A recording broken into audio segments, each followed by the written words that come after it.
Good morning everyone. I am Deepak Soni. I am your science teacher. Today I am going to start our next topic in chapter number 1 is conservation of यहाँ पे loss. ठीक है, conservation loss के बारे में discuss करेंगे, लेकिन last class इसका हमारा कुछ रिमेनिंग पार्ट बचा हुआ था तो हम उसको भी एक बार देख लेते हैं. लेकिन हमारा जो मेन टॉपिक रहेगा इस क्लास में उसमें हम लोग क्या डिस्कस करेंगे, कंजर्वेशन लॉस के बारे में डिस्कस करेंगे.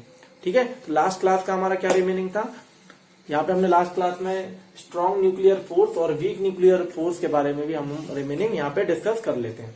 So let us start our topic strong nuclear force. अब ये स्ट्रॉन्ग न्यूक्लियर फोर्स क्या होता है, तो strong nuclear force is that which kept the nuclear inside the nucleus inside the nucleus. ठीक है, मीन्स क्या होता है, एक जो भी न्यूक्लियस होता है किसी भी एटम का वो क्या होता है, मेड अप ऑफ, मीन्स उसमें क्या होता है, एक अट्रैक्शन फोर्स होता है जिसके थ्रू वो किसको अट्रैक्ट करता है, मीन्स जो पार्टिकल्स होते हैं उनको अट्रैक्ट करता है. This nuclear force is so strong that inspired of repulsive force between the proton and it's bind nucleus. Means क्या होता है, इसके अंदर जो भी न्यूक्लियस होता है उसमें नंबर ऑफ प्रोटॉन प्रेजेंस होते हैं. और प्रोटॉन क्या होता है, उसके ऊपर पॉजिटिव चार्ज होता है. और पॉजिटिव चार्ज किसको अट्रैक्ट करता है, जो उसके इलेक्ट्रॉन्स होते हैं मैटर के या जो सब्सटेंस के इलेक्ट्रॉन होते हैं वो कहाँ पे होते हैं, ऑर्बिट में रोटेट करते हैं. और ऑर्बिट में जो इलेक्ट्रॉन होते हैं उसको कौन अट्रैक्ट करता है, तो उसको जो प्रोटॉन होते हैं वो उसको अट्रैक्ट करते हैं. अब इसका कॉज क्या होता है, तो exchange particle of strong nuclear force can buy mention. Mean जो स्ट्रॉन्ग न्यूक्लियर फोर्स होता है वो क्या होते हैं, एक्सचेंज ऑफ पार्टिकल्स क्या करते हैं, अपने जो पार्टिकल्स होते हैं उसको एक्सचेंज कर लेते हैं. ठीक है, फिर due to interaction of nucleus and जो इलेक्ट्रॉन होते हैं उनके बीच में क्या होता है, इंटरेक्शन होता है. अब इसकी जो स्ट्रॉन्ग न्यूक्लियर फोर्स है उसकी कैरेक्टरिस्टिक्स क्या होती है, the force is attractive force. Mean जो हमारा स्ट्रॉन्ग न्यूक्लियर फोर्स है वो भी एक अट्रैक्टिव फोर्स होता है. Is it A short range force, ये क्या होता है, शॉर्ट रेंज फोर्स होता है. ठीक है, it does not obey the inverse square law. Mean जो हमारे स्ट्रॉन्ग न्यूक्लियर फोर्स होते हैं वो इनवर्स स्क्वायर लॉ को फॉलो नहीं करते हैं. ठीक है, it is not conservative force. Mean हमारा जो स्ट्रॉन्ग न्यूक्लियर फोर्स है वो कंजर्वेटिव फोर्स नहीं होता है. ठीक है, और उसके बाद क्या होता है, it is 100 time stronger than electromagnetic force. Means जो हमारा स्ट्रॉन्ग न्यूक्लियर फोर्स होता है वो 100 टाइम्स क्या होता है, यहाँ पे 100 टाइम्स ज्यादा इफेक्टिव होता है किससे, इलेक्ट्रोमैग्नेटिक फोर्स से. फिर एग्जांपल क्या होते हैं, due to strong nuclear force the proton and neutron are bounded together. Means हमारे न्यूक्लियस के अंदर जो प्रोटॉन और न्यूट्रॉन होते हैं वो किसके थ्रू बाइंड होते हैं, वो बाइंड होते हैं हमारे जो स्ट्रॉन्ग न्यूक्लियर फोर्स के थ्रू बाइंड अप होते हैं. And hence the force are responsible for stability. ये किसके लिए रिस्पॉन्सिबल होते हैं, स्टेबिलिटी के रिस्पॉन्सिबल होते हैं. फिर नेक्स्ट हमारे हैं वीक न्यूक्लियर फोर्स. अब वीक न्यूक्लियर फोर्स क्या होते हैं, तो weak it is the force which are attract between fundamental particle. Mean ये जो फंडामेंटल पार्टिकल्स होते हैं वो एक दूसरे को अट्रैक्ट करते हैं. और किस फोर्स के थ्रू अट्रैक्ट करते हैं, वो वीक न्यूक्लियर फोर्स के थ्रू अट्रैक्ट करते हैं. Emit during the radio active decay of element. Mean जब भी रेडियो एक्टिव जो भी एलिमेंट होते हैं उनमें क्या होता है, जब भी अट्रैक्शन होता है तो अट्रैक्शन होने के बाद क्या होते हैं, कुछ जो पार्टिकल्स होते हैं वो रिलीज होते हैं और सम अमाउंट ऑफ हीट भी रिलीज होती है. तो हीट रिलीज होगी तो वहां पे क्या होगा, कौन सा फोर्स काम करता है, वीक न्यूक्लियर फोर्स वर्क करता है. अब vector boson exchange particles of weak nuclear force. Mean vector boson are exchange particles of weak nuclear force. Weak nuclear के अंदर जो पार्टिकल्स होते हैं वो क्या हो जाते हैं, एक्सचेंज होते हैं. Weak nuclear force come into contact in the interaction of vector Benson. Vector Benson जो भी होते हैं जब भी इंटरेक्शन होता है तो क्या होता है, उसकी वजह से पार्टिकल जो हो जाते हैं वो एक्सचेंज हो जाते हैं. इसकी भी कुछ कैरेक्टरिस्टिक्स होती है. Weak nuclear force is strong nuclear force than gravitation force. Mean जो हमारे वीक न्यूक्लियर फोर्स होते हैं वो ग्रेविटेशन फोर्स से ज्यादा इफेक्टिव होते हैं. But weak nuclear force than electromagnetic force. मतलब ये जो वीक न्यूक्लियर फोर्स होते हैं वो इलेक्ट्रोमैग्नेटिक फोर्स से कम होते हैं as well as gravitation force से ज्यादा स्ट्रांग होते हैं. ठीक है, it is a short range force. Mean जो वीक न्यूक्लियर फोर्स है वो भी शॉर्ट रेंज फोर्स होते हैं. इट इज, इसके एग्जाम्पल क्या हो सकते हैं, electron and neutron emitted during the alpha beta decay. Beta decay की प्रोसेस में जो भी हमारे इलेक्ट्रॉन और न्यूट्रॉन होते हैं वो रिलीज हो जाते हैं. ठीक है, या फिर एमिट होते हैं. ठीक है, इतना तुम लोग याद रखना कि वीक न्यूक्लियर फोर्स क्या होता है और स्ट्रॉन्ग न्यूक्लियर फोर्स क्या होता है। ठीक है, फिर नेक्स्ट जो इस पार्ट में हम लोग को डिस्कस करना है वो मोस्ट इंपॉर्टेंट है, मीन्स कंजर्वेटिव या कंजर्वेशन लॉ। ठीक है, कंजर्वेशन लॉ कौन कौन से होते हैं। अब कंजर्वेशन लॉ के अंदर हमको 4 लॉ पढ़ने हैं जो कि मोस्ट इंपॉर्टेंट है। Number first is law of conservation of linear momentum, law of conservation of angular momentum, law of conservation of energy and law of conservation of charge. Means पहला जो लॉ है वो law of conservation of linear momentum, second one है law of conservation of angular momentum, number fourth है यहाँ पे law of conservation of charge as well as, फिर number third है law of conservation of energy. ठीक है, तो हम लोग फर्स्ट पर 1 बाय 1 सभी को डिस्कस कर लेते हैं कि हमारे क्या क्या होते हैं यहाँ पे। ठीक है, तो अभी हम लोग नंबर फर्स्ट के बारे में डिस्कस कर लेते हैं कि law of conservation of linear momentum क्या होते हैं। ठीक है, तो यहाँ पे हम लोग देख लेते हैं law of conservation of linear momentum. Law of conservation of linear momentum.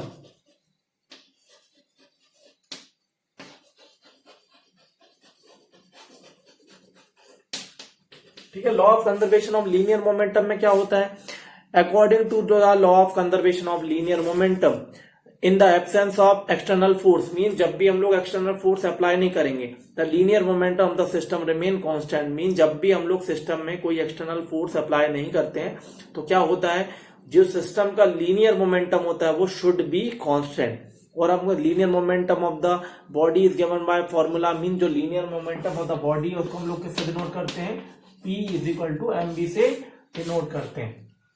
ठीक है, यहाँ पे P क्या होता है, यहाँ पे P हो जाता है वो हमारा लीनियर मोमेंटम होता है, m यहाँ पे मास ऑफ द बॉडी है and v is the velocity of the body. Body की वेलोसिटी v से डिनोट करते हैं, मास को स्मॉल m से डिनोट करते हैं एंड p को कैसे डिनोट करते हैं, p को हम लोग डिनोट करते हैं यहाँ पे लीनियर मोमेंटम से डिनोट करते हैं। तो एक बार और रिवाइज कर लेते हैं कि इन the absence of external force the linear momentum of the system remain constant.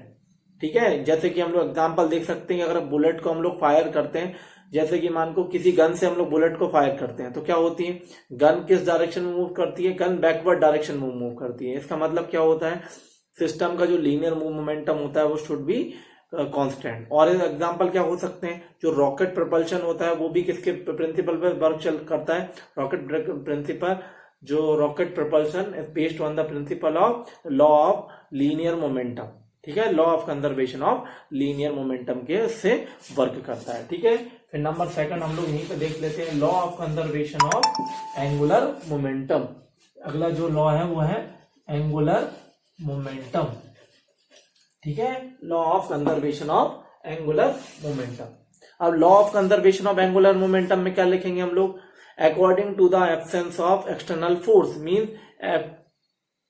ठीक है, तो according to the law of absence of external torque. ठीक है, हमने लास्ट में देखा कि लॉ ऑफ लीनियर मोमेंटम के केस में हमने देखा कि एक्सटर्नल फोर्स हम लोग अप्लाई नहीं करते हैं। यहाँ पे हम लोग क्या करेंगे, इन the absence of external torque angular momentum of the system remain constant. Means angular momentum of the system जो क्या होता है वो कांस्टेंट होता है during the absence of external torque. जब भी एक्सटर्नल टॉर्क नहीं लगाते हैं तो क्या होता है, वो किसके बराबर होता है, यहाँ पे L is equal to I into omega के बराबर होता है।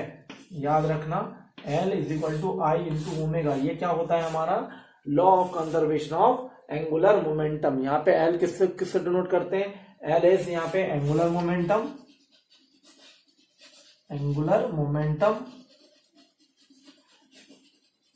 ठीक है, I जो है, I क्या हो जाएगा यहाँ पे, I will be the moment of inertia and omega is the angular velocity. ये I होता है यहाँ पे moment of inertia, moment of inertia, inertia into angular velocity.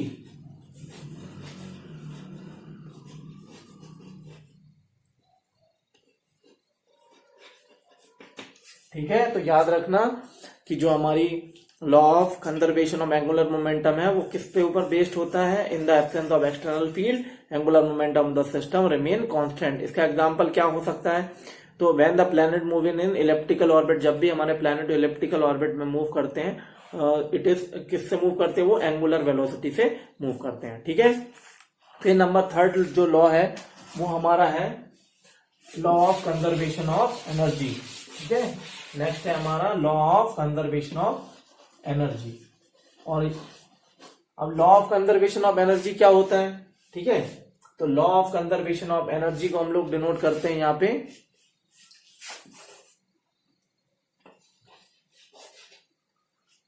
Law of conservation of energy में क्या करेंगे, the law state that energy neither be created nor be destroy, it can be converted into one form to another form. Means हमारा जो law of conservation of energy है उसको हम लोग क्या बोलते हैं, the energy neither be created nor be destroy, it can be converted into one form to another form. Means ना तो हम लोग एनर्जी को क्रिएट कर सकते हैं ना ही डिस्ट्रॉय, इसको बस वन फॉर्म से अनदर फॉर्म में चेंज कर सकते हैं। जैसे कि हमारी जो सन की एनर्जी होती है हम उसको किस में कन्वर्ट करते हैं, या तो इलेक्ट्रिसिटी में कन्वर्ट कर लेते हैं, या उसकी लाइट एनर्जी को हम लोग different various types of energy में कन्वर्ट कर सकते हैं, या तो वाटर को हम लोग से इलेक्ट्रिसिटी जनरेट कर लेते हैं, मीन्स वाटर की जो एनर्जी है उसको हम लोग इलेक्ट्रिसिटी में कन्वर्ट कर सकते हैं।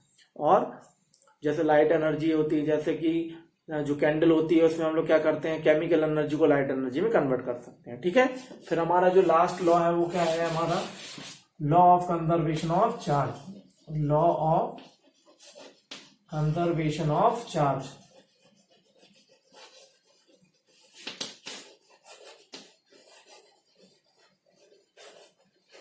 अब law of conservation of charge में क्या होता है, तो according to the total charge of the isolated system always remain constant. Mean जो आइसोलेटेड सिस्टम होते हैं उसमें जो टोटल जो हमारा चार्ज होता है वो क्या होता है, कांस्टेंट होता है। Means charge should not be created and not be destroy, it is conserve और इट कैन बी कन्वर्टेड या transform into one form to another form. Mean जो चार्ज होते हैं वो शिफ्ट होते हैं ओनली वन फॉर्म से अनदर फॉर्म में, but they can not be created और नॉट बी डिस्ट्रॉय। ठीक है, तो हमने चार लॉ के बारे में देखा कि कंजर्वेशन लॉ में चार लॉ होते हैं। नंबर फर्स्ट है law of angular linear momentum, law of conservation of linear momentum, law of conservation of angular momentum, फिर law of conservation of energy and law of conservation of charge. और हमने first में देखा law of angular momentum में क्या होता है हमारा, P is equal to mb। Means के जब एक्सटर्नल फोर्स अप्लाई नहीं करते हैं तो क्या होता है, सिस्टम का जो लीनियर मोमेंटम है वो कांस्टेंट होता है। इसी तरीके से हमने angular momentum of the system constant होता है जब हम लोग external force apply, external torque apply नहीं करते हैं। इसी तरीके से एनर्जी ऑफ द सिस्टम होती है वो कंजर्व होती है, और जो एनर्जी ऑफ द चार्ज होता है वो भी कांस्टेंट होता है। ठीक है student, so that is sufficient for today's class and we will meet in our next class with next topic. So thank you so much.